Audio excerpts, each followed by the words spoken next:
नमस्कार दोस्तों, सभ्यता आईएएस में आपका स्वागत है। दो लाइन आपके लिए।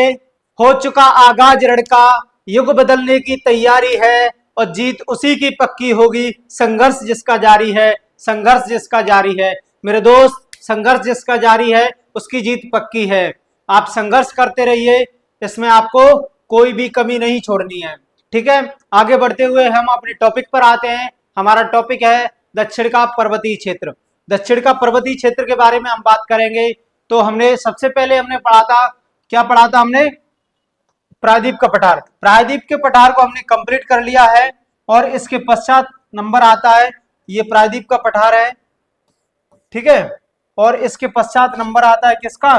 दक्षिण का पर्वतीय क्षेत्र। दक्षिण के पर्वतीय क्षेत्र की बात करें तो ये वाला हिस्सा दक्षिण का पर्वतीय क्षेत्र है, ये पूरा। ठीक है, दक्षिण के पर्वतीय क्षेत्र में पूर्वी घाट और पश्चिमी घाट, ये पूर्वी घाट हो जाएगा आपका। ठीक है, और ये पश्चिमी घाट हो जाएगा। पूर्वी घाट और पश्चिमी घाट दोनों को क्या किया जाता है? शामिल किया जाता है, तभी बनता है कौन सा? दक्षिण का पर्वतीय क्षेत्र। तब क्या बनता है? दक्षिण का पर्वतीय क्षेत्र। दक्षिण के पर्वतीय क्षेत्र के अंतर्गत हम सबसे पहले बात करेंगे पश्चिमी घाट की। सबसे पहले हम किसकी बात करेंगे? पश्चिमी घाट की।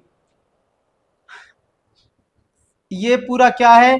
दक्षिण का पर्वतीय क्षेत्र है और दक्षिण के पर्वतीय क्षेत्र को दो भागों में बांटा गया है। दो भागों में इसमें सम्मिलित किए जाते हैं। एक तो पूर्वी घाट है और दूसरा पश्चिमी घाट है। ये पूर्वी घाट और ये पश्चिमी घाट। ठीक है, इन दोनों को सम्मिलित किया जाता है। अब इसके अंतर्गत सबसे पहले हम बात करेंगे किसकी? पश्चिमी घाट की। सबसे पहले मैं किसकी बात करूंगा? पश्चिमी घाट की बात करेंगे। ठीक है, तो पश्चिमी घाट की बात करते हुए इसकी बात करें हम तो ये क्या है? हिमालय के पश्चात भारत की सबसे लंबी पर्वतीय श्रृंखला है। जो पश्चिमी घाट है वह हिमालय के पश्चात सबसे लंबी पर्वतीय श्रृंखला है ये। ठीक है, ये जो हिमालय है, ये हिमालय सबसे बड़ी पर्वतीय श्रृंखला है और इसके पश्चात किसका नंबर आता है? दक्षिण के पर्वतीय क्षेत्र का। ठीक है, ये पूरा दक्षिण का पर्वतीय क्षेत्र है जिसका विस्तार देखें हम तो ताप्ती नदी से लेकर के तमिलनाडु के कन्याकुमारी तक इसका विस्तार पाया जाता है। दक्षिण के पर्वतीय क्षेत्र के अंतर्गत पश्चिमी घाट की हम बात करें तो पश्चिमी घाट का विस्तार जो है ताप्ती नदी से लेकर के दक्षिण में तमिलनाडु के कन्याकुमारी तक इसका विस्तार पाया जाता है। ठीक है, और इसकी बात करें तो ये जो है इसका आकृति क्या है? इसको हम क्या कहते हैं? पश्चिमी घाट। घाट क्यों कहते हैं? क्योंकि इसकी जो आकृति है वह घाट के नुमा है, घाट की आकृति के समान इसकी संरचना है, इसलिए इसको क्या कह देते हैं? पश्चिमी घाट। ठीक है, घाट आपने आपने देखा होगा, घाटों को सीढ़ी नुमा आकृति में घाटों की आकृति बनी रहती है, संरचना बनी रहती है। तो इसलिए इसकी संरचना भी क्या है? सीढ़ी नुमा संरचना है पश्चिमी घाट की। तो इसलिए इनको क्या कह देते हैं? घाट नाम दे दिया जाता है। और पश्चिमी हिस्से में इसकी स्थिति होने के कारण, भारत के पश्चिमी हिस्से में, इसलिए इसका नाम दे दिया पश्चिमी घाट। ठीक है, और इससे आगे हम इसकी बात करें तो जो है इसका जो वास्तव में ये क्या है? एक कोई पर्वतीय श्रृंखला नहीं है, ये पर्वतीय श्रृंखला नहीं है, ये प्रायद्वीप के पठार का ही क्या है? अपर्दित रूप है। ये जो प्रायद्वीप का पठार है, ये जो प्रायद्वीप का पठार है इसी का अपर्दित रूप है। अपर्दन क्या होता है? टूट फूट कर अवशिष्ट पदार्थों का गिरकर जो आकृति बनती है उसको क्या कह देते हैं? अपर्दन कह देते हैं। अपर्दन से जो संरचना बनती है, अपर्दन से पठार भी बनते हैं, पहाड़ भी बनते हैं, पर्वत भी बनते हैं, और इसलिए इसका निर्माण भी किससे हुआ है? अपर्दन की क्रिया से हुआ है। ठीक है, प्रायद्वीप के पठार का ही अपर्दित रूप क्या है? पश्चिमी घाट है। ठीक है, और इसकी लंबाई की यदि हम बात करें, विस्तार की हमने बात कर ली कि ताप्ती नदी से लेकर कन्याकुमारी तक है और इसकी लंबाई कितनी है? 1600 किलोमीटर। इसकी लंबाई है 1600 किलोमीटर। पश्चिमी घाट की लंबाई है 1600 किलोमीटर। प्रश्न आता है कि पश्चिमी घाट की लंबाई कितनी है?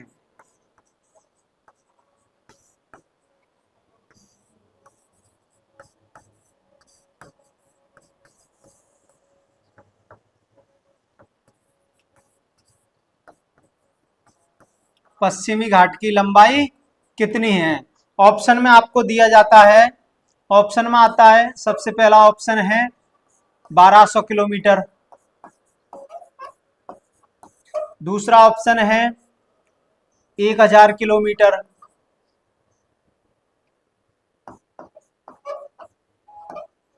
तीसरा ऑप्शन है 2500 किलोमीटर और चौथा ऑप्शन है 1600 किलोमीटर। 1600 किलोमीटर। इस प्रकार से आपको पीएससी में सीधा प्रश्न मिलता है या किसी भी अन्य एग्जाम में यहां से सीधा टू द पॉइंट प्रश्न बनता है कि दक्षिण के पठार की, दक्षिण की पश्चिमी घाट में पश्चिमी घाट की लंबाई कितनी है? तो पश्चिमी घाट की लंबाई कितनी हो जाएगी? इसका आंसर क्या हो जाएगा? आंसर हो जाएगा चौथा 1600 किलोमीटर। इसका आंसर क्या हो जाएगा? 1600 किलोमीटर। इस प्रकार से आपको सीधा प्रश्न मिलेगा और बड़े ही सरल टॉपिक हैं। ठीक है, तो आप इस वीडियो को पूरा अंत तक जरूर देखें। तो आगे बढ़ते हुए हम बात करें अगले टॉपिक की। अगला हमारा पॉइंट क्या हो जाएगा? इसमें हमने इसकी बात कर ली। अगला है इसके पश्चिमी ढाल पूर्वी ढाल की, जो है इसका पश्चिमी ढाल है वो क्या है? तीव्र है। इसकी ऊंचाई अधिक होने के कारण इसका पश्चिमी ढाल क्या है? तीव्र है। और इसका पूर्वी घाट मंद है, क्योंकि इसकी ऊंचाई कम है। ऊंचाई अधिक होगी, वहां से ढाल क्या होगा? तीव्र होगा। ठीक है, ज्यादा होगा। और इसमें जो है यदि वनों की बात करें हम, तो यहाँ पर यह लिखा हुआ है पश्चिमी घाट के पश्चिमी भाग पर अधिक वर्षा के फलस्वरूप सदाबहार वनस्पति पाए जाते हैं, जबकि पूर्वी ढाल पर कम वर्षा के कारण पतझड़ वन पाए जाते हैं। ठीक है, तो यहाँ पर क्या है? वर्षा अधिक होती है इस क्षेत्र में, पश्चिमी घाट में। इस पश्चिमी घाट में वर्षा अधिक होने के कारण यहाँ पर वन कैसे पाए जाते हैं? सदाबहार वन पाए जाते हैं। प्रश्न बनता है कि पश्चिमी घाट पर किस प्रकार के वन पाए जाते हैं? सदाबहार वन पाए जाते हैं, ठीक है, या पतझड़ वन पाए जाते हैं, या कटीले वन पाए जाते हैं? किस प्रकार के वन पाए जाते हैं? तो इसका आंसर क्या हो जाएगा? सदाबहार वन पाए जाते हैं पश्चिमी घाट में। ठीक है, जबकि पूर्वी घाट में पाए जाते हैं कौन से? पतझड़ वन पाए जाते हैं। यहाँ पर वर्षा कम होती है, तो इसलिए यहाँ पर पतझड़ वन पाए जाते। पतझड़ माने पत्ते झड़े हुए पेड़ पाए जाएंगे यहाँ पर। जैसे गर्मियों में अपने यहाँ पीपल है, नीम है, इनके पत्ते झड़ जाते हैं। सूनी सूनी से, मतलब खाली खाली सी जो पेड़ होता है, इस प्रकार के पेड़ इस क्षेत्र में पाए जाते हैं। और जबकि जब हम देखते हैं बारिश के मौसम में हमारे पेड़ पौधे क्या हो जाते हैं? हरे भरे हो जाते हैं, क्योंकि वर्षा होने लगती है। तो इसी प्रकार यहाँ पर भी क्या है? वर्षा अधिक होती है, तो इसलिए यहाँ पर सदाबहार वन पाए जाते हैं। यानी सदाबहार माने सदा बहार होती रहती है, उनमें हरे भरे रहते हैं ऑल टाइम। ठीक है, आगे बढ़ते हुए हम देखें इसको। पश्चिमी घाट पर्वत को सह्याद्री के नाम से भी जाना जाता है। ठीक है, प्रश्न आता है कि कौन सी पर्वत श्रृंखला को सह्याद्री भी कहा जाता है? ठीक है, सह्याद्री के नाम से भी जाना जाता है। तो पश्चिमी घाट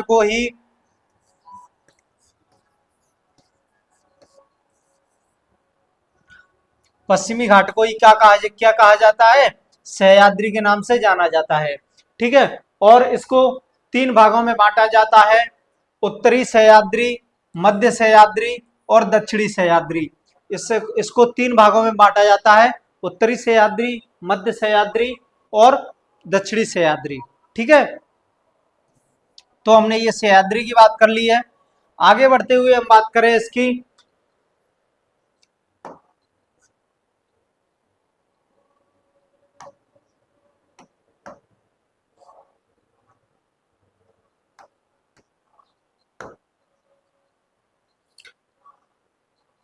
पश्चिमी घाट के दक्षिण में जो नीलगिरी पर्वत ग्रंथि पाई जाती है। पश्चिमी घाट के दक्षिण में नीलगिरी पर्वत ग्रंथि पाई जाती। यह नील ग्रंथि मतलब यह पहाड़ियां है। ये नीलगिरी पर्वत श्रृंखला है। ये बड़ा ही महत्वपूर्ण पॉइंट है, बड़ा ही महत्वपूर्ण पॉइंट है एग्जाम पॉइंट ऑफ व्यू से।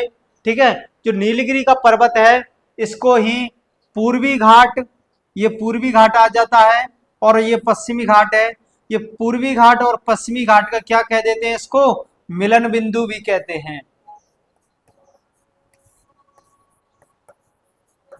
इसी को पूर्वी घाट और पश्चिमी घाट का मिलन स्थान भी कह देते हैं किसको, नीलगिरी पर्वत को।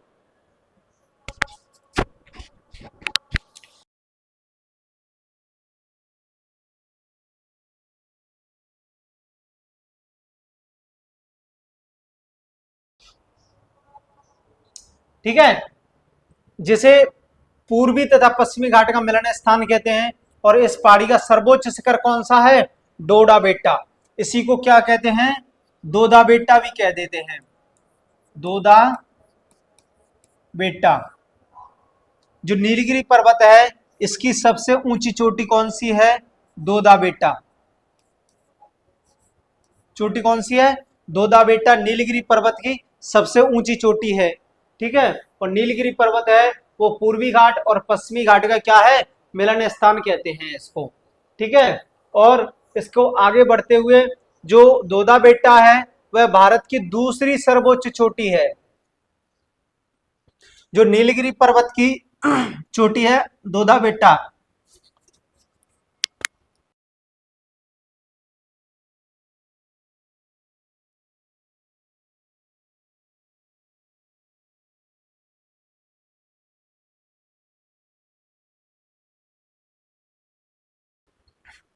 जो नीलगिरी पर्वत की चोटी है दोदा बेटा, वह भारत की दूसरी सबसे ऊंची चोटी है। कौन सी है, दूसरी सबसे ऊंची चोटी है। ठीक है, तो दूसरी सबसे ऊंची चोटी है तो पहली कौन सी होगी, तो पहली की हम आगे बात करते हैं कि नीलगिरी पर्वत के दक्षिण में अन्नामलाई पर्वत ग्रंथि पाई जाती है। जो नीलगिरी पर्वत है इसी के दक्षिण में ये अन्नामलाई पर्वत श्रृंखला है। ये जो अन्नामलाई पर्वत श्रृंखला है किसके, नीलगिरी के दक्षिण में है। ठीक है, तो इसकी सबसे ऊंची चोटी कौन सी हो जाएगी, अन्नामलाई पर्वत ग्रंथि। इस पर्वत ग्रंथि का निर्माण उत्तर से, और जो अन्नामलाई की पर्वत ग्रंथि है इसका निर्माण कैसे हुआ है, उत्तर से तो देखेंगे आप नीलगिरी पर्वत। ठीक है, उत्तर से आप क्या देखेंगे, नीलगिरी पर्वत, और यहीं पर अन्नामलाई की पहाड़ियां, और दक्षिण से इलायची पहाड़ियां, और उत्तर पूर्व से पालनी की पहाड़ियां के मिलने से हुआ है इसका निर्माण। जो है अन्नामलाई की पर्वत श्रृंखला है, तो यहाँ पर जो है नीलगिरी पर्वत, और यहाँ पर पाई जाती है पालनी की पहाड़ियां, और दक्षिण में ये आप देख रहे हैं ये कार्डमम पहाड़ियां या इलायची की पहाड़ियां, इनके मिलने से नीलगिरी पर्वत का निर्माण होता है। ठीक है, नीलगिरी श्रृंखला बनती है इसी के मिलने से इनसे। और जो नीलगिरी पर्वत है वह नीलगिरी पर्वत का सर्वोच्च शिखर कौन सा हो जाएगा, नीलगिरी नहीं, माफ कीजिए, नीलगिरी तो ये हो गया, नीलगिरी पर्वत तो ये है, हम पढ़ रहे थे अन्नामलाई पर्वत। अन्नामलाई पर्वत का निर्माण जो है उत्तर पूर्व से पालनी की पहाड़ियां, यहाँ पर अनाईमुडी की पहाड़ियां, और ये दक्षिण से आती हैं कार्डमम या इलायची की पहाड़ियां, इनके मिलने से किसका निर्माण होता है, अन्नामलाई की पहाड़ियों का। और अन्नामलाई की पहाड़ियों का सर्वोच्च शिखर मिलता है, अन्नामलाई की पहाड़ियों का सर्वोच्च कौन सा है शिखर, अनाईमुडी। ठीक है, इसका सबसे ऊंचा शिखर कौन सा है, अनाईमुडी है, जो कि अनाईमुडी पर्वत श्रृंखला है वह दक्षिण भारत का भी क्या है, सर्वोच्च शिखर है।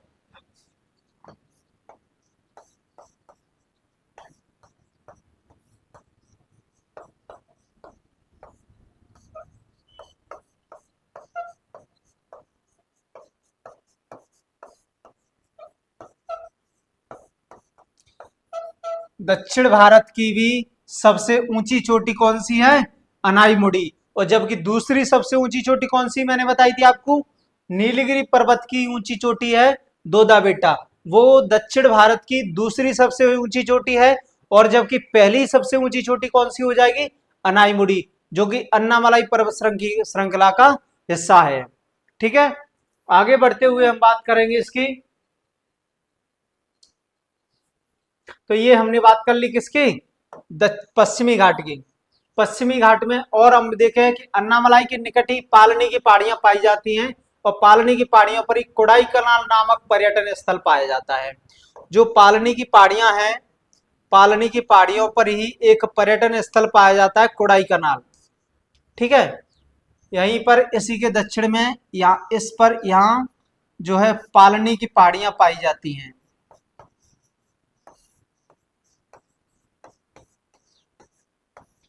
पालनी की पहाड़ियां पाई जाती हैं। तो पालनी की पहाड़ियों पर कोडाई कनाल एक दक्षिण भारत का पर्यटन स्थल है।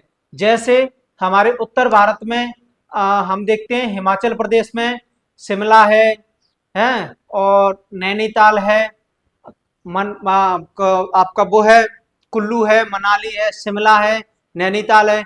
ये क्या है, पर्यटन स्थल है उत्तर भारत के। ठीक है, इसी प्रकार दक्षिण भारत में भी एक पालनी की पहाड़ियों पर पर्यटन स्थल पाया जाता है कोडाई कनाल। कोडाई कनाल कहाँ पाया जाता है, पालनी की पहाड़ियों पर ही पाया जाता है। प्रश्न आता है दक्षिण भारत का कोडाई कनाल पर्यटन स्थल कौन सी पहाड़ी पर पाया जाता है। ऑप्शन में लिखे होते हैं आपका नीलगिरी पर्वत, अन्नामलाई पर्वत, कार्डमम पहाड़ियां या फिर पालनी की पहाड़ियां। तो आपका आंसर क्या हो जाएगा कि पालनी की पहाड़ियों पर कोडाई कनाल पर्यटन स्थल पाया जाता है। ठीक है,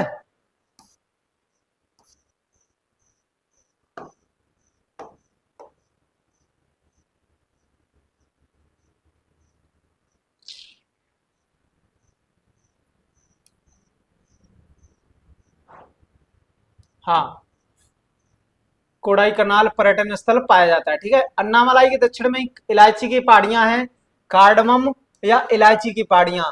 इन इलायची की पहाड़ी, ये इलायची की पहाड़ियां हैं। ये जो देख रहे हैं, मैंने बताया था कि अन्नामलाई के दक्षिण में ये इलायची की पहाड़ियां हैं। इनको इलायची की पहाड़ियां इसलिए कहा जाता है क्योंकि ये इलायची की खेती के लिए, इलायची की कृषि के लिए प्रसिद्ध स्थल है। ठीक है, यहीं पर इलायची की कृषि होती है। ठीक है,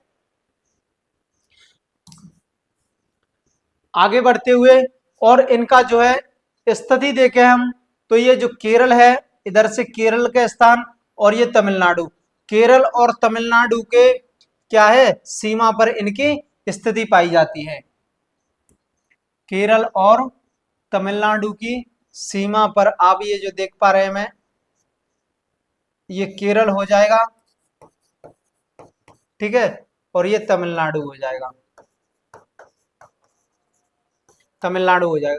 तो केरल और तमिलनाडु की सीमा पर क्या पाई जाएगी, इलायची की पहाड़ियां या कार्डमम पहाड़ियां, इन्हीं को ही कार्डमम पहाड़ी भी कहते हैं। ठीक है, और इन दक्षिण में नागरकोलम की पहाड़ियां हैं। जो कार्डमम पहाड़ी हैं, इन्हीं के दक्षिण में कौन सी, नागरकोल की पहाड़ियां भी पाई जाती हैं।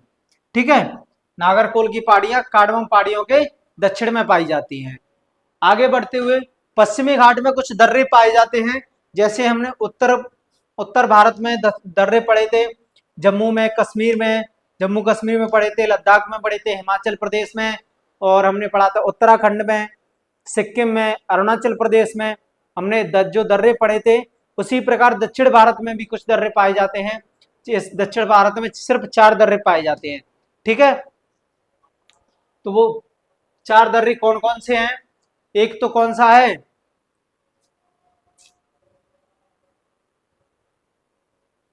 ना, यहां पर पाया जाता है काल घाट। कहाँ भाग गए भाई साहब।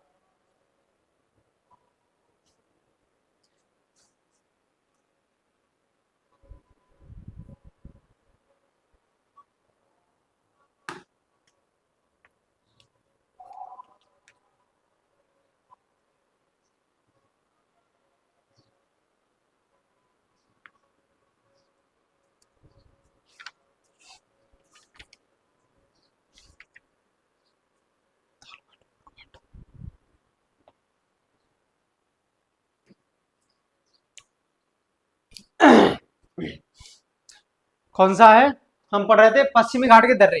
तो पश्चिमी घाट के दर्रों की बात करें तो पश्चिमी घाट में 4 दर्रे पाए जाते हैं।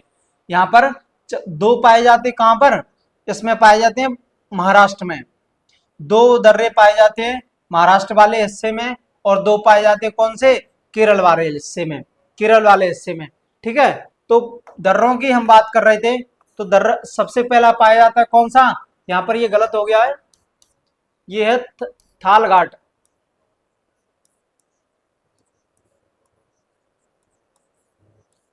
थालघाट, थालघाट दर्रा है वो महाराष्ट्र में पाया जाता है, और जो नासिक को मुंबई से जोड़ता है। नासिक को किससे जोड़ता है, मुंबई से।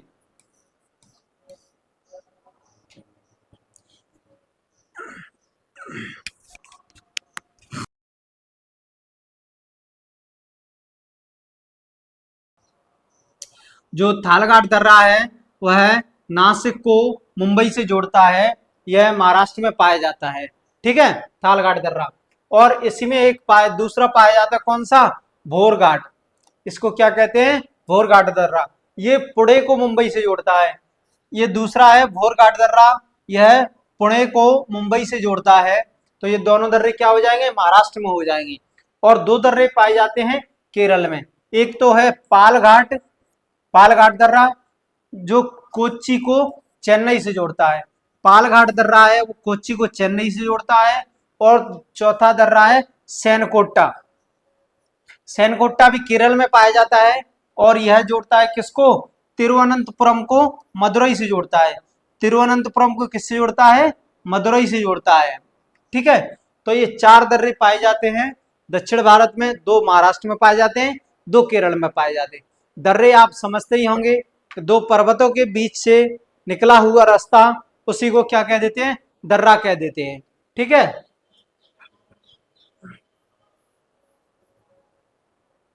उसी को क्या कह देते हैं? दर्रा कह देते हैं।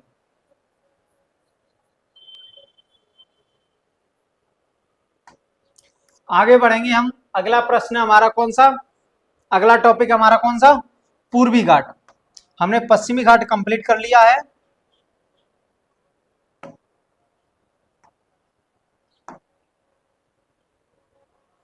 पश्चिमी घाट के पश्चात हमारा कौन सा है?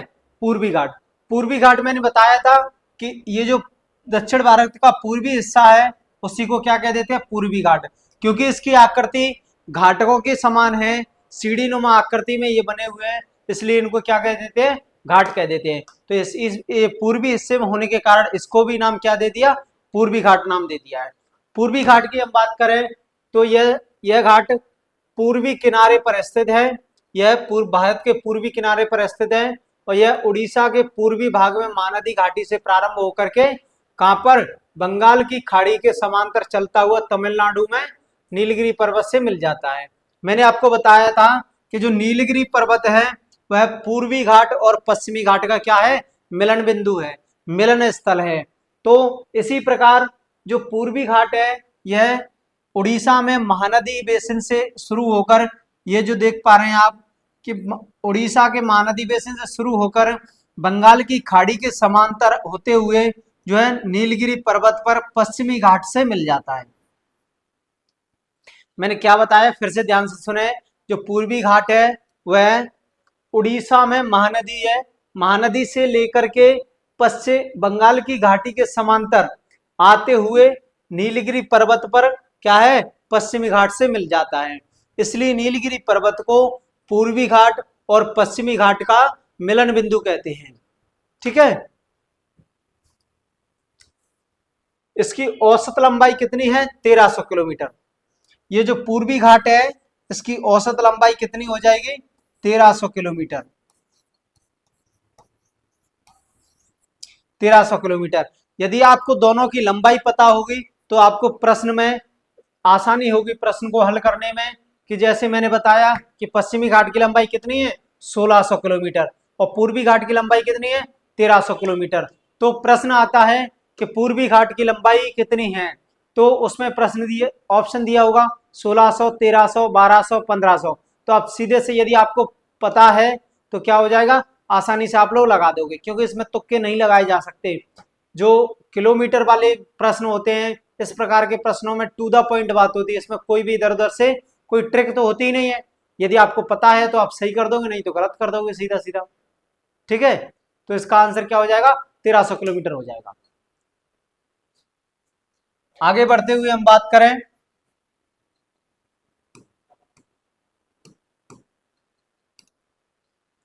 इसकी लंबाई 1300 किलोमीटर है और ये मोड़दार अवशिष्ट पदार्थों से बना है। मैंने बताया था अवशिष्ट पदार्थ क्या होते हैं? जो किसी भी अपरदन से या दबे कई वर्षों में दब गए हैं, कूड़े करकट वाला क्षेत्र है, वह अवशिष्ट होते हैं, माने खराब चीजें। ठीक है, तो वह उसी के कारण इसका निर्माण हुआ है, अवशिष्ट पदार्थों से। ठीक है, और इसका जो है सबसे ऊंचा चोटी कौन सी है? विशाखापट्टनम की चोटी।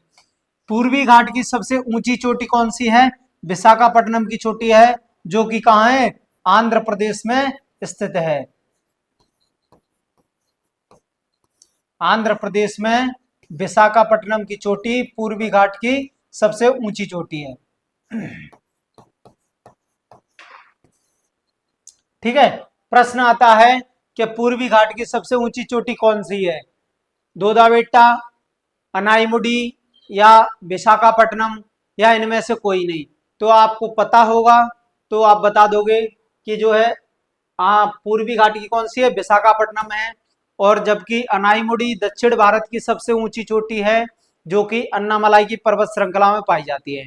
और जो दोदाबेट्टा पर्वत चोटी है वह नीलगिरी पर्वत चोटी पर पाई जाती है, और यह दक्षिण भारत की दूसरी सबसे ऊंची चोटी है। ठीक है। इस प्रकार से आपको प्रश्न आसानी से हल कर पाओगे।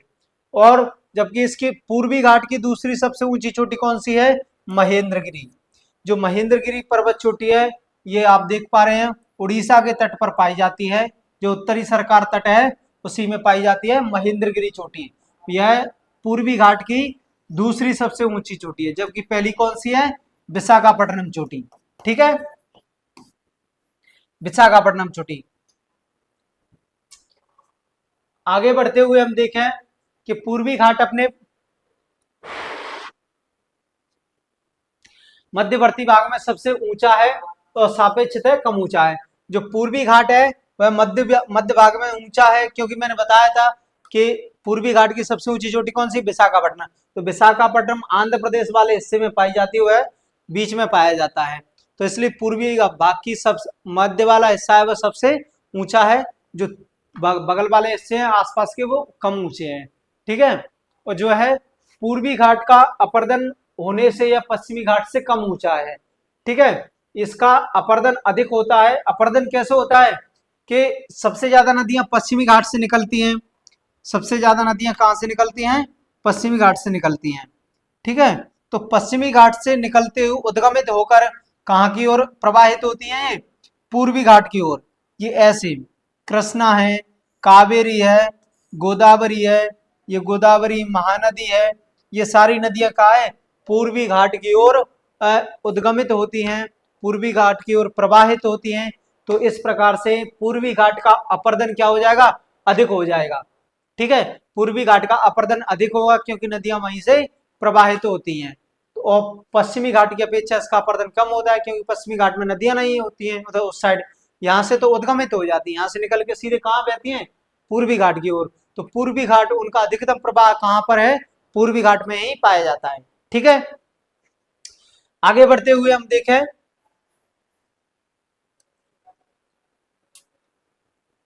गोदावरी कृष्णा जैसी नदियों द्वारा अपर्दन के कारण इसकी क्रमबद्धता लगभग समाप्त हो चुकी है। क्रमबद्धता से मतलब है यहाँ पर जो सीढ़ीनुमा आकृति होती है इस प्रकार से।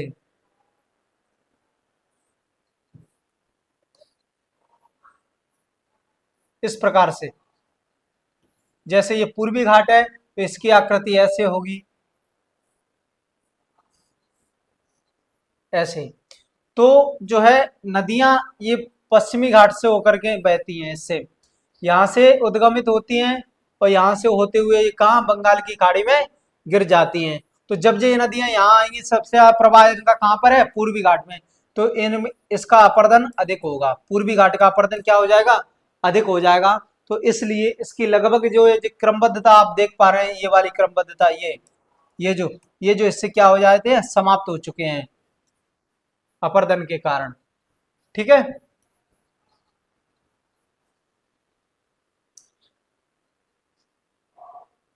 समाप्त हो चुकी है। फलस्वरूप अलग अलग पहाड़ियों के रूप में मिलते हैं। पहाड़ियों का क्रम उत्तर से दक्षिण की ओर इस प्रकार से है। इनकी क्रमबद्धता जो है समाप्त हो चुकी है, इस कारण इसकी ये क्या है? एक अलग अलग पहाड़ियों में बढ़ चुका है। पूर्वी घाट अलग अलग पहाड़ियों में बढ़ चुका है। वो पहाड़ियां हम देखते हैं, वो पहाड़ियां ये आपको दी हुई हैं, इस प्रकार से हैं कि जो उड़ीसा है, उड़ीसा वाले क्षेत्र में पाई जाती है उत्तरी सरकार और महेंद्रगिरी। ठीक है। जो उड़ीसा वाला क्षेत्र है ये उड़ीसा क्षेत्र है। यहाँ पर पहाड़ियां पाई जाती है। एक तो महेंद्रगिरी पहाड़ी है और ये उत्तरी सरकार पहाड़ी है। तो ये दो पहाड़ियां कहां पर पाई जाती हैं? उड़ीसा वाले क्षेत्र में पाई जाती हैं। इसके पश्चात हम बात करें किसकी? आंध्र प्रदेश में। तो आंध्र प्रदेश में चार पहाड़ियां पाई जाती हैं। एक तो है नल्लापलाई, वेलिकोंडा, पालकोंडा और नगारी। ठीक है। जो आंध्र प्रदेश वाला हिस्सा है, जो आंध्र प्रदेश वाला हिस्सा है ये, इसमें पाई जाती हैं नल्लामलाई, वेलिकोंडा, पालकोंडा और नगारी। ठीक है। नगारी पहाड़ियां कहाँ पाई जाती हैं? आंध्र प्रदेश में पाई जाती हैं। ठीक है। प्रश्न इसमें इनमें से आता है, ऐसी पहाड़ियों से ही आपको बताता हूं मैं आगे। अगली पहाड़ियां कहाँ की हैं? तमिलनाडु की। अगली पहाड़ियां कहाँ की हैं? तमिलनाडु की।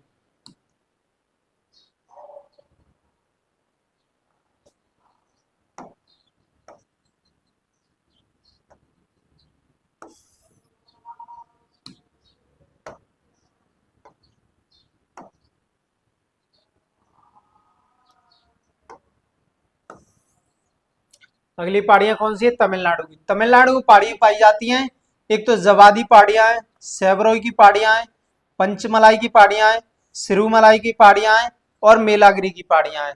तो ये सारी पहाड़ियां कहाँ पाई जाती हैं? आपको तमिलनाडु के हिस्से में पाई जाती है। तो तमिलनाडु वाला हिस्सा है, इसमें पाई जाती है कौन कौन सी पहाड़ियां पाई जाती है? जवादी की पहाड़ियां हैं, सेवरोई की पहाड़ियां हैं, पंचमलाई की पहाड़ियां हैं, सिरुमलाई है और मेलागिरी। ये जो मेलागिरी की पहाड़ियां हैं, मेलागिरी की पहाड़ियां, ये जो है चंदन के वृक्षों के लिए क्या है? मशहूर है। चंदन के वृक्ष सबसे अधिक किस पर पाए जाते हैं? मेलागिरी की पहाड़ियों पर ही चंदन के वृक्ष पाए जाते हैं और मेलागिरी की पहाड़ियां तमिलनाडु में पाई जाती हैं।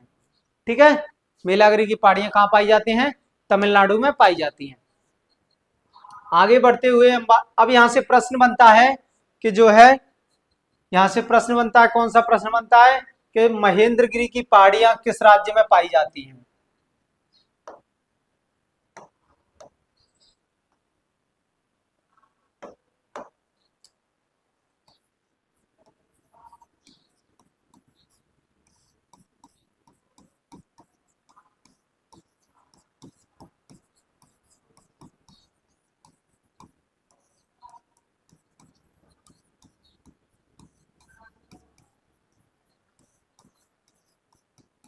किस राज्य में पाई जाती हैं?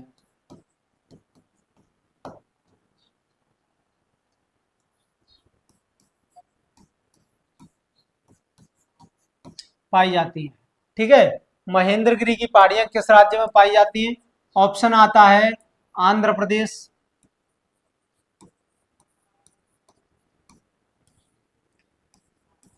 दूसरा है तमिलनाडु, तीसरा है आपका उड़ीसा और चौथा आ जाएगा कर्नाटक। कर्नाटक। तो महेंद्रगिरी की पहाड़ियां, यदि आपको पता होगा, यदि आपने सभ्यता आईएएस के चैनल पर क्लास ली होंगी ज्योग्राफी की, तो आप आसानी से बता पाओगे, क्योंकि यहाँ पर विस्तार से सारी पहाड़ियां बताई जा रही हैं। तो महेंद्रगिरी की पहाड़ियां कहाँ पाई जाती हैं? उड़ीसा में पाई जाती हैं। महेंद्रगिरी की पहाड़ियां उड़ीसा में पाई जाती हैं। तो इसका आंसर क्या हो जाएगा? तीसरा आंसर हो जाएगा सी, उड़ीसा। ठीक है। तो इसी प्रकार से प्रश्न बनता है, आसानी से बना लोगे आप लोग ये प्रश्न। ठीक है। आगे बढ़ते हुए हम बात करेंगे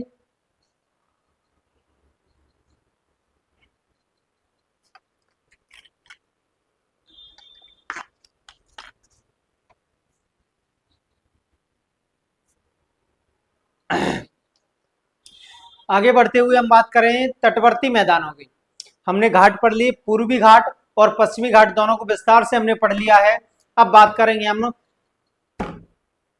पूर्व तटीय मैदान और पश्चिम तटीय मैदान। पूर्वी तटीय मैदान और पश्चिम तटीय मैदान। मैदानों की हम बात करें तो मैदानों की बात करते हुए क्या है, प्रायद्वीप के पठार के पूर्वी एवं पश्चिमी सीमा तथा भारतीय तटरेखा के मध्य से सकरे मैदानों को तटीय मैदान कहते हैं।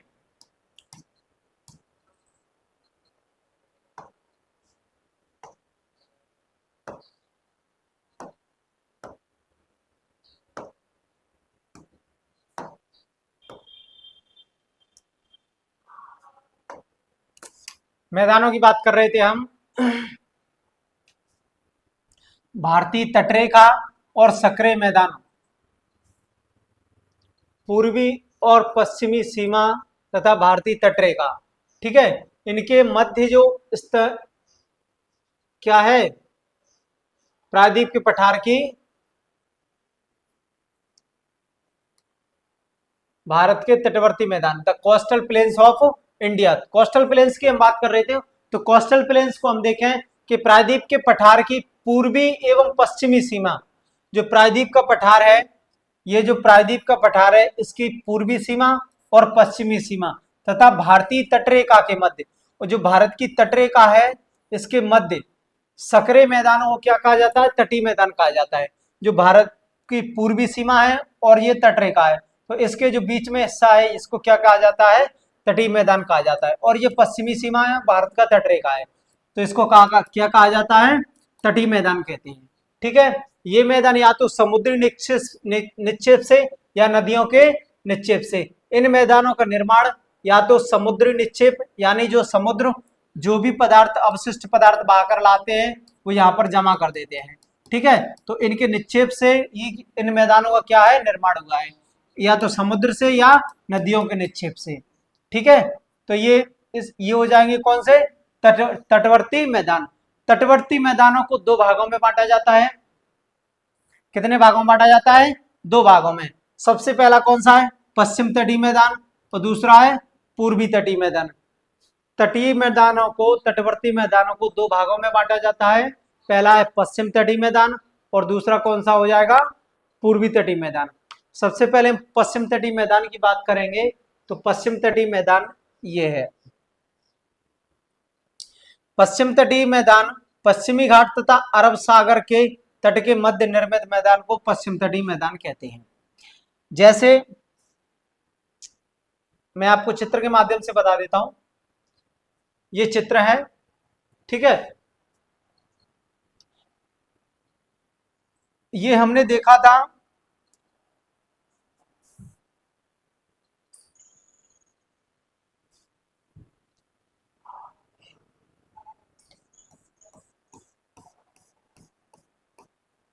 ये क्या है, पश्चिमी घाट है। ये पश्चिमी घाट हमने अभी पढ़ा है पिछली कुछ मिनटों में, ठीक है। ये हमने पश्चिमी घाट पढ़ा है। पश्चिमी घाट और कौन सा है ये, अरब सागर। पश्चिमी घाट अरब सागर के मध्य सक्रिय मैदानों को, ये जो सक्रिय स्थान दिख रहे हैं इन्हीं को क्या कहते हैं, पश्चिमी तटवर्ती मैदान। पश्चिम तटवर्ती मैदान किसको कहा जाता है, कि पश्चिमी घाट और अरब सागर के मध्य जो सक्रिय मैदान है उन्हीं को पश्चिम तटवर्ती मैदान कहते हैं, ठीक है।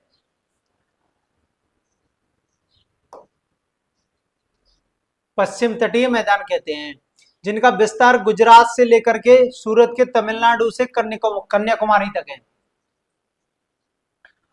इनकी हम बात करें, किसकी चौड़ाई की बात करें, इसकी विस्तार की बात करें, तो गुजरात से लेकर के इसकी लंबाई कहां तक है, तमिलनाडु में कन्याकुमारी तक, ठीक है। कन्याकुमारी तक इसकी लंबाई है। जो पश्चिम तटवर्ती मैदान है उसकी लंबाई गुजरात से लेकर के, विस्तार इसका गुजरात से लेकर के कहां तक है, तमिलनाडु में कन्याकुमारी तक है, ठीक है। कन्याकुमारी तक इसका विस्तार है। और इस मैदान की चौड़ाई कितना है, 64 किलोमीटर। औसत इसकी चौड़ाई कितनी, 64 किलोमीटर। यह मैदान गुजरात में सबसे चौड़ा है और दक्षिण की ओर जाने पर इसकी चौड़ाई क्या हो जाती है, कम हो जाती है। और ये गुजरात में क्या है, सबसे चौड़ा है। ये मैदान आप लोग देख पा रहे होंगे, ये गुजरात में सबसे अधिक चौड़े दिखाई दे रहे हैं आपको, ठीक है।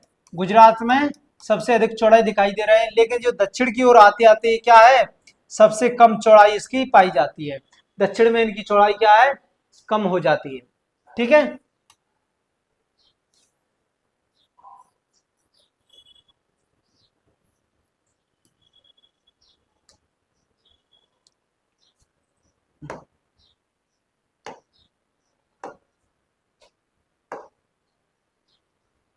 और ये जो नर्मदा एवं ताप्ती नदियों के मुहानों से निकट इस नदी की चौड़ाई सर्वाधिक है। और नर्मदा और ताप्ती नदी हैं, यहाँ पर नर्मदा और ताप्ती नदी का मुहाना है, यहीं पर सबसे अधिक चौड़ाई इसकी कितनी है, 80 किलोमीटर पाई जाती है। औसत चौड़ाई इसकी कितनी पाई जाएगी, 64 किलोमीटर,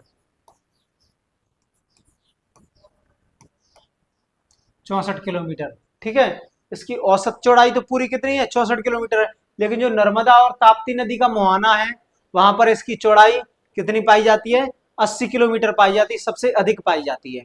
ठीक है, आगे बढ़ते हुए हम इसकी बात करें तो पश्चिम तटीय मैदानों को 4 भागों में बांटा गया है। जो पश्चिम तटीय मैदान है इनको 4 भागों में बांटा गया है। वह भाग कौन कौन से हैं उनकी हम बात करते हैं। कितने भागों में बांटा गया है, 4 भागों में बांटा गया है। ये देख पा रहे हैं आप लोग।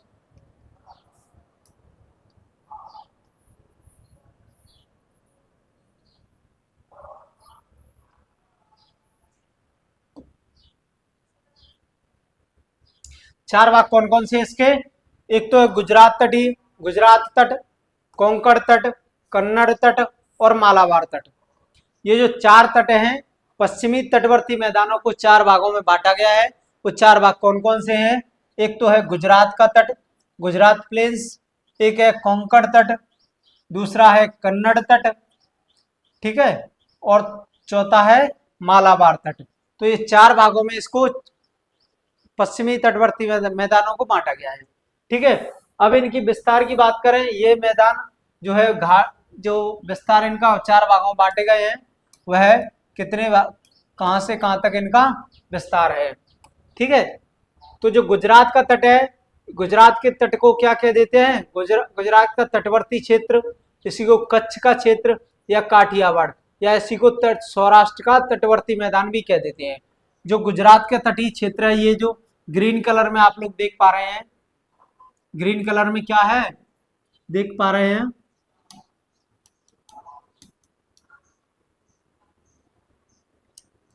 ये वाला, ये पूरा क्या है, गुजरात का तटवर्ती मैदान है। और इसको गुजरात का तट, काठियावाड़ तट या कच्छ का तट या इसी को सौराष्ट्र का तटवर्ती मैदान भी कह देते हैं। ठीक है, आगे बात करें हम कोंकण तट की, कोंकण तट की हम बात करते हैं तो ये दमन से लेकर के कहां तक है, गोवा तक इसका विस्तार है। यहाँ पर है दमन एवं द्वीप वाला वो द्वीप समूह मिलता है यहाँ पर, दमन, दमन, तो दमन से लेकर इसका विस्तार कहां तक है, गोवा तक, गोवा तक। ये पूरा क्षेत्र आप देख पा रहे हैं।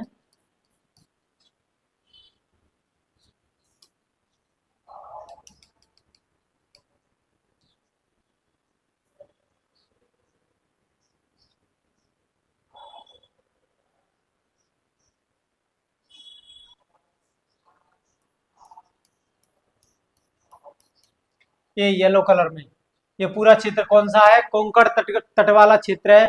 और इसका विस्तार यहाँ पर दमन है, दमन से लेकर गोवा तक इसका विस्तार पाया जाता है, किसका, कोंकण तट का, कोंकण तट का। ठीक है, फिर हम बात कर रहे थे किसकी, अगली बात करें हम किसकी, कन्नड़ तट की। कन्नड़ तट की बात करें तो ये गोवा से लेकर के मंगलौर तक का क्षेत्र है इसका, ये गोवा है। और गोवा से लेकर के नीचे मंगलौर, ये मंगलौर है, मंगलौर कहाँ है, कर्नाटक में,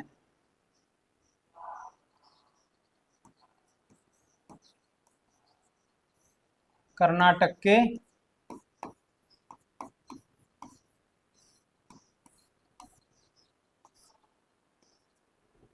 मंगलौर, कर्नाटक के मंगलौर तक किसका विस्तार है, कन्नड़ तट का। कन्नड़ तट का विस्तार कहां तक है, गोवा से लेकर के मंगलौर तक, और मंगलौर कहाँ है, कर्नाटक में है। ठीक है, अगला है मालाबार तट। मालाबार तट का विस्तार जो मंगलौर से लेकर कन्याकुमारी तक है, ये मंगलौर है, मंगलौर से लेकर के कन्याकुमारी तक किसका है, मालाबार तट का विस्तार है।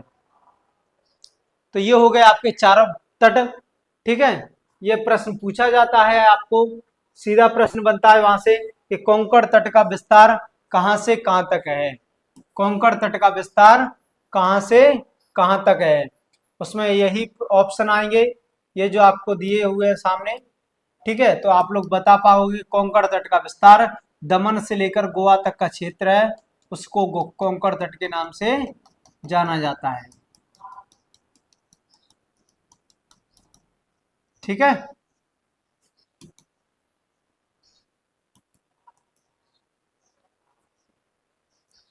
तो ये हो गए आपके क्या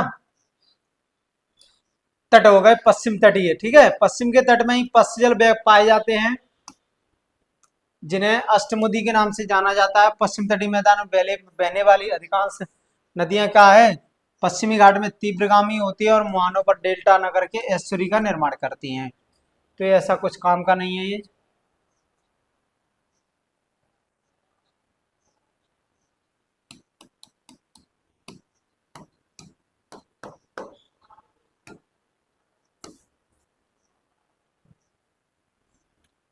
आगे बढ़ते हुए अगला है पूर्वी तट। पूर्वी तट, ठीक है, पूर्वी तट की हम बात कर रहे थे। पूर्वी तट की बात करें हम,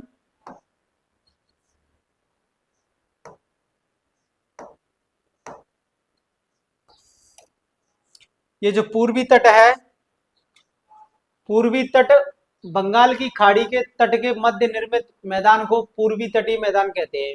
जो पूर्वी घाट है, ये पूर्वी घाट आपको पाया जाता है, और ये क्या है, बंगाल की खाड़ी, इनके बीच में स्थित इस मैदानों को क्या कहा जाता है, पूर्वी तटीय मैदान कहते हैं इनको। इन्हीं को क्या कहा जाता है, पूर्वी तटीय मैदान कहते हैं इनको। ठीक है, पूर्वी घाट और बंगाल की खाड़ी के मध्य स्थित इनको क्या कहा जाता है, पूर्वी तटीय मैदान। इस मैदान का विस्तार स्वर्ण रेखा नदी से कन्याकुमारी तक है।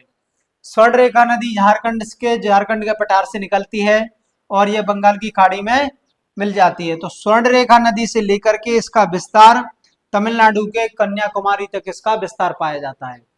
ठीक है दोस्तों, किसका विस्तार, पश्चिम तटीय मैदानों का।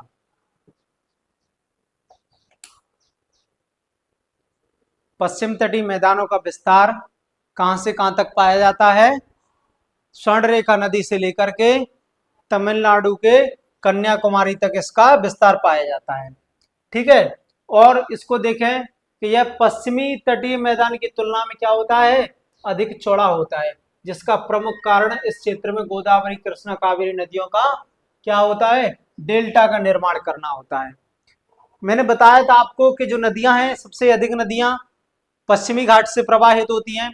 पश्चिमी घाट से प्रवाहित होते हुए कहाँ की ओर होती है, ये पूर्वी घाट की ओर प्रवाहित होती है, और पूर्वी घाट में ये सबसे ज्यादा क्या करेंगी, अपर्दन करेंगी पूर्वी घाट का। तो इसलिए इसमें इन मैदानों का क्या है, सबसे अधिक चौड़ाई पाई जाती है इनकी। ठीक है, और इसलिए इनको, ये कौन कौन सी नदियां आप देख पा रहे हो, गोदावरी है, कृष्णा है, कावेरी है, इस प्रकार से इन नदियों ने क्या है, अपर्दन करके यहाँ पर इस मैदानों को अधिक चौड़ाई पाई जाती है, और यहाँ पर ये किसका, डेल्टा का निर्माण करती हैं। किसका निर्माण करती हैं, डेल्टा का निर्माण करती हैं। ठीक है, आगे बढ़ते हुए हम बात करें, पूर्वी तटीय मैदानों को 3 भागों में बांटा जाता है। पूर्वी तटीय मैदानों को कितने भागों में बांटा जाता है, 3 भागों में, जबकि पश्चिमी तटीय मैदानों को कितने भागों में, 4 भागों में बांटा गया था। पश्चिम तटीय मैदानों को 4 भागों में बांटा गया था, जबकि पूर्वी तटीय मैदानों को 3 भागों में बांटा जाता है। ठीक है, वह 3 भाग कौन कौन से हैं, देखते हैं हम। एक तो है उत्कल तट। कौन सा है, सबसे पहला उत्कल तट। उत्कल तट का निर्माण जो है कहां पर हुआ है, स्वर्ण रेखा नदी से महानदी के मध्य। स्वर्ण रेखा नदी यहाँ पर है, झारखंड के पठार से निकलती है, जबकि महानदी है छत्तीसगढ़ के पठार से निकलती है। तो छत्तीसगढ़ महानदी से, महानदी के और स्वर्ण रेखा नदी के बीच के क्षेत्र को क्या कहा जाता है, उत्कल तट कहा जाता है। ठीक है, स्वर्ण रेखा एवं महानदी के बीच का जो क्षेत्र है उसको उत्कल तट कहा जाता है। अगला तट कौन सा है, आपका उत्तरी सरकार तट। अगला तट कौन सा है, उत्तरी सरकार तट। उत्तरी सरकार तट का निर्माण जो है महानदी से लेकर के कृष्णा नदी के मध्य पाया जाता है। जो उत्कल तट का विस्तार तो मुख्यतः कहां पर है, उड़ीसा में ही है। उत्कल तट का जो विस्तार मुख्यतः कहां पर है, उड़ीसा में ही है। जबकि जो है कौन सा तट पाया जाता है, उत्तरी सरकार तट का जो है विस्तार उड़ीसा में भी और महाराष्ट्र में भी, सॉरी माफ कीजिए, उड़ीसा और आंध्र प्रदेश में। ये उड़ीसा है और ये आंध्र प्रदेश में, उड़ीसा और आंध्र प्रदेश में किसका विस्तार पाया जाता है, उत्तरी सरकार तट का विस्तार पाया जाता है। ठीक है, और फिर आता है कोरोमंडल तट। कोरोमंडल तट, इसका विस्तार कृष्णा नदी से कन्याकुमारी के मध्य है। तो ये कृष्णा नदी का मुहाना है। ठीक है, कृष्णा नदी के मुहाने से लेकर के कन्याकुमारी तक कोरोमंडल तट का विस्तार पाया जाता है। ये कृष्णा नदी का मुहाना है, ये कन्याकुमारी है, इन दोनों के बीच में जो है कोरोमंडल तट का क्या पाया जाता है, विस्तार पाया जाता है। और ये महानदी है, ये महानदी है।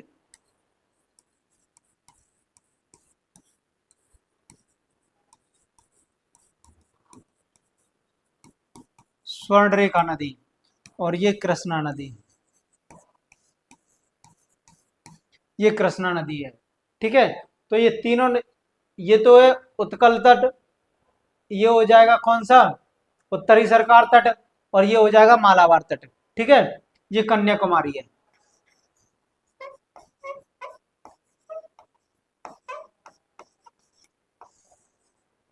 कन्याकुमारी। ठीक है, तो ये हमारे क्या हो गए, तट हो गए। हमने पश्चिमी घाट की बात कर ली और तटवर्ती मैदानों की बात कर ली। ठीक है, आगे इनमें कुछ फैक्ट हैं कि पूर्वी तटीय मैदान में विभिन्न नदियों के डेल्टा क्षेत्रों के विस्तृत होने के कारण यह क्षेत्र क्या है, पश्चिमी घाट की अपेक्षा अधिक उपजाऊ क्षेत्र है। मैंने बताया था आपको कि जहां पर सबसे ज्यादा वर्षा होगी या पानी का हो स्थिति होगी तो वहां पर क्या है, उपजाऊ क्षेत्र होता है। वह उपजाऊ क्षेत्र इसीलिए क्योंकि पश्चिमी घाट में नदियां नहीं प्रवाहित होती हैं। ठीक है, वर्षा से तो क्या होता है, सिर्फ वनों का हो सकता है, वनों की वृद्धि हो सकती है, लेकिन कृषि के लिए वहां पर पर्याप्त पानी होना आवश्यक है। ठीक है, भूमि पर कृषि के लिए पानी होना पर्याप्त आवश्यक है। तो इसी प्रकार जो है उत्तरी जो पूर्वी तटीय मैदान है यह कृषि के लिए अधिक उपजाऊ है, कृषि इसमें अधिक उपजाऊ होती है, और पश्चिमी तटीय मैदानों में जो है नहीं होती कृषि इतनी। ठीक है, क्योंकि यहाँ नदियों का जो बहाव इन्हीं क्षेत्रों से होता है, इसलिए ये क्या हो जाता है, कृषि के लिए महत्वपूर्ण हो जाता है। ठीक है, और इनका विस्तार जो है पूर्वी तटीय मैदान को दक्षिण पश्चिम मानसून और उत्तर पूर्वी मानसून दोनों से वर्षा प्राप्त हो जाती है। जो पूर्वी तटीय मैदान है इनको दक्षिण पश्चिम मानसून, ये दक्षिण पश्चिम मानसून और उत्तर पूर्वी मानसून, इन दोनों मानसूनों से इसको क्या हो जाता है, वर्षा प्राप्त हो जाती है, वर्षा मिल जाती है, इसलिए यहाँ पर कृषि जो है आसानी से हो जाती है। ठीक है, आगे बढ़ते हुए पूर्वी तट पर कई लैगून झीलें पाई जाती हैं, जिनमें प्रमुख है चिल्का झील उड़ीसा में और पुलिकट झील कहां पर, आंध्र प्रदेश में। लैगून झील इसमें दो झीलें पाई जाती हैं, कौन कौन सी, एक तो है चिल्का,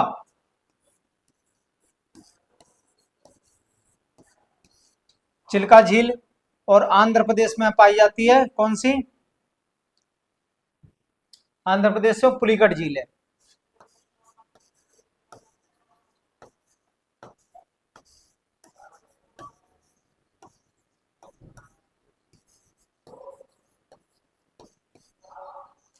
पुलिकट झील है। ठीक है, तो ये कौन सी झील पाई जाए होंगी, ये कौन सी झील मिलेंगी ये आपको, लैगून झीलें हैं ये सारी, क्या है, लैगून झीलें। ठीक है, तो ये हमारा आज का टॉपिक कंप्लीट होता है। कौन सा है,